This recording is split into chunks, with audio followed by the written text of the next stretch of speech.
এই সময়টাতে কিন্তু সবার ঘরেই কম বেশি গরুর গোস্ত থাকে। তো গরুর গোস্ত দিয়ে এত সুন্দর সুন্দর রেসিপি বানাবো আর আপনাদের সাথে শেয়ার যদি না করি, তাহলে কিন্তু আমার একটা অন্যায় হয়ে যাবে বড় ধরনের।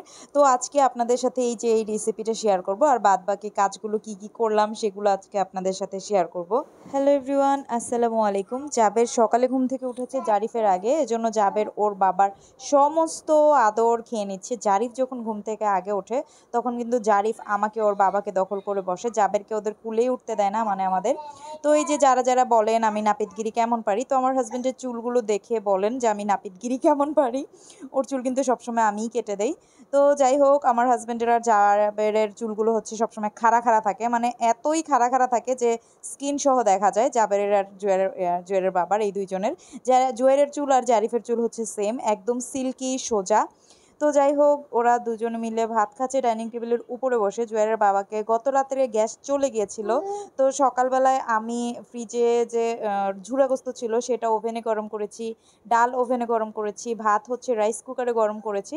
তো এই নিয়ে ওকে আমি সকালে নাস্তা দিলাম। আর জুয়েলের বাবা সকালবেলা আমাদের জন্য নাস্তা নিয়ে এসেছিল, সরি জুয়েলের দাদা। জুয়েল আবার দাদাকে ফোন করে বলে দিয়েছে যে দাদা, আমাদের ঘরে গ্যাস নেই, আপনি নাস্তা নিয়ে আসেন। তো আমরা সবাই মিলে পরোটা খেয়েছিলাম। তো জুয়েলের বাবা যাওয়ার আগে জুয়েলকে আবার 2টা আইসক্রিম কিনে দিয়ে গেছে। জুয়েলকে নিচে নিয়ে গিয়েছিল, আইসক্রিম কিনে উপরে পাঠিয়ে দিয়েছে। একটা জুয়েলিয়া খাচ্ছে, আর একটা জারিফার জাবেরকে দিতে বলেছে। জুয়েলকে বলে দিয়েছে যে শান্তিকে দিবা না, মানে আমাকে যেন না দেয়, এটা ওকে আগেই বলে দিয়েছে। তো শান্তিকে দিবা না, শান্তিকে দিলে শান্তি পুরোটা খেয়ে ফেলবে, জারিফ জাবেরকে দিবে না। তো আমি একটু খাই খাই বেশি করে বলে আমাকে এইভাবে সে অপমান করবে, থুকু অপমান করবে, এটা কিন্তু মেনে নেওয়া যায় না। তো এখানে আজকে আমি একটু কোফতা বানাবো গরুর গোস্তের। এখানে লবণ দিচ্ছি, ছোলার ডাল দিয়েছি, ভিজিয়ে রেখেছিলাম, আদা বাটা, জিরে বাটা, আর হচ্ছে গরুর গোস্তের মশলা। জুয়েরিয়াকে বলেছিলাম জারিফ জাবেরকে গোসল করিয়ে ওদেরকে রেডি করাতে, মানে জামা কাপড় পরাতে। তো জুয়েরিয়া তাদেরকে গোসল করিয়ে জামা কাপড় পরিয়ে দিয়েছে, ভাত মেখে দিয়েছে, ও খাইয়ে দিচ্ছে। আর এখানে হচ্ছে আমি পানি দিয়ে দিলাম একটু, প্রেশার কুকারে এখন সেদ্ধ করে নেব। হলুদ মরিচ কোনো কিছুই আমি অ্যাড করিনি, জাস্ট লবণ, আদা বাটা, জিরে বাটা দিয়েছি, আর গরু গোস্তের মশলা। এখানে জাবের বলছিল চলো চলো ঘুমাবে, মানে খাওয়া শেষ করেই ওরা সুন্দর ঘুমিয়ে যাবে। জুয়েরিয়া এখানে ওদেরকে ঘুমানাবে, আর জারিফ হচ্ছে আমার কাছে একটু আদর খাচ্ছিল। জুয়েরিয়া ওদেরকে ঘুমানিয়ে দিয়েছে, আর এদিকে আমি রান্না করছি। আজকে আমি মুগ ডাল দিয়ে মাছের মাথা দিয়ে রান্না করব, আর হচ্ছে কোফতা বানাবো। কোফতাটা প্রেশার কুকারে সিদ্ধ হচ্ছে, আর এখানে হচ্ছে আমি আদা বাটা, জিরে বাটা দিয়ে পেঁয়াজটাকে ভেজে নিয়েছি সুন্দর করে। তারপর হলুদ গুঁড়ো, মরিচ গুঁড়ো, ধনিয়া গুঁড়ো দিয়ে দিলাম। একটুখানি মাংসের মশলা দিয়েছি। আমি যে মাংসের মশলাটা বানাই এটা সব সময় নুডলসে ব্যবহার করা যায়, পাস্তাতে ব্যবহার করা যায়, বা মুগ ডাল, মাছ দিয়ে যে আপনারা মাছের মাথা দিয়ে যে রান্নাটা করেন, মাথার যেন গন্ধ একটা না আসে সেইটার জন্য ব্যবহার করা যায়, সব কিছুতে আর কি ব্যবহার করা যায়। জারিফ জাবের তরকারিতেও আমি ব্যবহার করি। এখানে প্রেশার কুকারে সুন্দর করে ডালগুলো সেদ্ধ হয়ে গেছে। এটা হচ্ছে ছোলার ডাল দিয়েছি আমি, ওটা সেদ্ধ হয়ে গেছে, কিন্তু গোস্তটা অত বেশি সেদ্ধ হয়নি। তো ভাবলাম যে গোস্তটাকে যেহেতু ম্যাশ করতে হবে একদম ডালের সাথে, তো গোস্তটা আমি একটু ব্লেন্ড করে নিব। এখানে কষানো শেষ মাছের মাথাটা, আমি মাথাটাকে একটু উঠিয়ে নিলাম। আর কি যে সুন্দর একটা স্মেল হচ্ছিল! জিরে বাটা দিলে এমনিতেই যে কোনো কোনো কিছু থেকে অনেক সুন্দর স্মেল হয়, তারপরে আবার যে মাংসের মশলাটা বানিয়েছি সেটা দিলে তার কোনো কথাই নাই। তো আমি মুগ ডাল দিয়ে দিলাম। এগুলো ভেজে রেখে একটু ভিজিয়ে রেখেছিলাম, ভিজিয়ে রেখেছিলাম, মুগ ডালের যে কাঁচা গন্ধ সেটা চলে যায়। তো জালটা একদম কুমকুমা দিয়ে আমি চলে আসলাম এখানে। সেরেলাকের যে উপাদানগুলো সেগুলো চলে আসছে।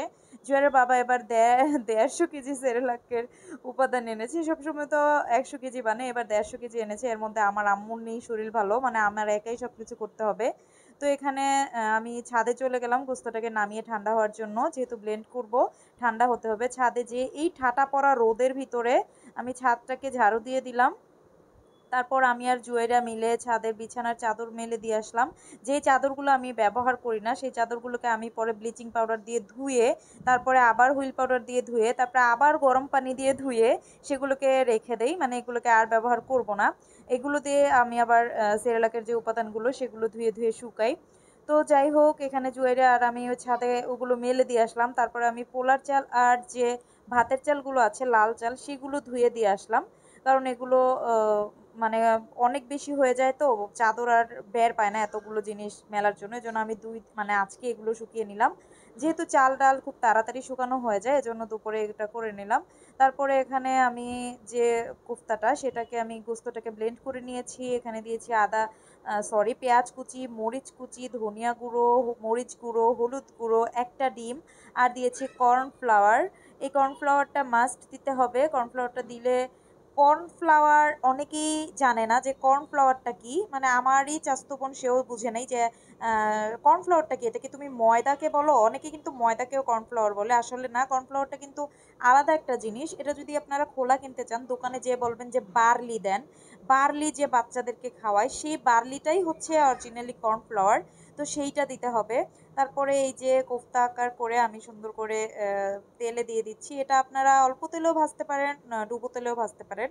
আমি একটু ডুবো তেল দিয়ে দিয়েছি কারণ এই তেলটাতেই আমি সবসময় কোফতা ভাজবো, সেই জন্য। এই যে দেখুন কোফতাটাকে একদম মিডিয়াম আঁচে একদম খয়েরি করে ভেজে নিলাম। আর এত বেশি ক্রাঞ্চি হয়েছিল কোফতাটা, মানে উপর দিয়ে একদম ক্রাঞ্চি, ভিতর দিয়ে একদম মাখনের মতো সফট, অনেক বেশি মজা ছিল। সরি, একটুও মজা হয়নি। এখন থেকে আমি তো আমার আবার খাবারের রিভিউতে মজা হয়েছে এই যে কথাটা বলতে পারি না। যাই হোক, নিজের রান্না বলে কথা, নিজেই ঢোল পিটালে কেমনে হবে। তো এখানে জুয়েলের বাবা আসুক, ওর রিভিউটা নেব, দেখি কি বলে। আর এখানে আমি যে এগুলো বানিয়েছি এগুলো ফ্রোজেন করে রাখবো। জারিফ জাবেরকে মাঝে মধ্যে বিকেলের নাস্তাতে দিব, বা বিকেলের নাস্তাও আমরা ভেজে খেতে পারি। আর আমার আম্মু যদি গরম ভাতে এই কোফতাগুলো খায় তাহলে যে কি খুশি হবে। তো আম্মুর জন্য রেখে দিলাম যে আম্মু আসলে ভেজে দিব। তো এখানে কোফতাটাকে আমি একটু ভাঙছি ভিতরে দেখার জন্য, উপর দিয়ে খুবই ক্রাঞ্চি হয়েছিল। আর যেহেতু আমি কর্নফ্লাওয়ার দিয়েছি, ক্রাঞ্চি হওয়ারই কথা। রিভিউ দেন, খাওয়াটা শেষ করি। হ্যাঁ, মুখে নিয়েই তো বলা যায়। বলেন, আমি যে আপনার জন্য কোফতা বানালাম এত কষ্ট করে, কেমন হয়েছে বলেন। পেঁয়াজু দেখছো জয়রিয়া, কালকে যে আমার নিজের কলিজাটা ভুনা করে খাওয়াইলাম তাও কিন্তু একটা রিভিউ দিল না। এখন বলেন আপনি কেমন হয়েছে। আমার ইটা দেখছেন কত সুন্দর না? এই যে আপনি ধরি, এই যে আপনি রিভিউ ভালো দিবি না, এই যে এমন করে একদম ই করে দিবি। তুমি হসপিটালে ভর্তি থাকবে, এইটা তুমি খাইয়া মনে করো যে যদি এই যে রিভিউ ভালো রিভিউ না দাও, এটাতে এই যে এইভাবে দিয়ে দেবো। আসলে জামাই নামের প্রাণীগুলো একটু এরকমই হয়, ওরা কখনো স্ত্রীর রান্নার প্রশংসা করতে জানে না, কিন্তু খেতে পারে। মানে মজা হলে কিন্তু গপ গপ করে সব খেয়ে নেয়, কিন্তু প্রশংসা করার বেলায় তারা শূন্য। তো যাই হোক, ওর বাবার সাথে একটু দুষ্টুমি করে নিলাম, খেয়ে নিলাম। তারপরে এই যে আমরা পার্সেলগুলো রেডি করে নিলাম। আজকে ছিল 5 কেজি সেরেলাক আর হচ্ছে 1 কেজি তাল মিষ্টির অর্ডার ছিল, মানে এই ছিল 3 জনের অর্ডার। একজনের 2 কেজি, আরেকজনের 2 কেজি, আরেকজন হচ্ছে 1 কেজি সেরেলাক, 1 কেজি তাল মিষ্টি। এখানে জারিফ জাবেরের যে কি হয়েছে, হঠাৎ ওরা দুজনকে এত আদর করছিল।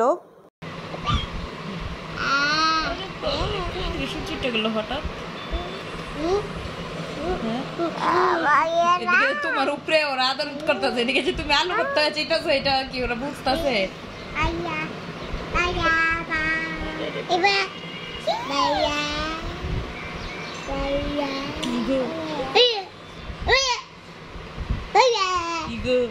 এত ভাব করতে গেছিল।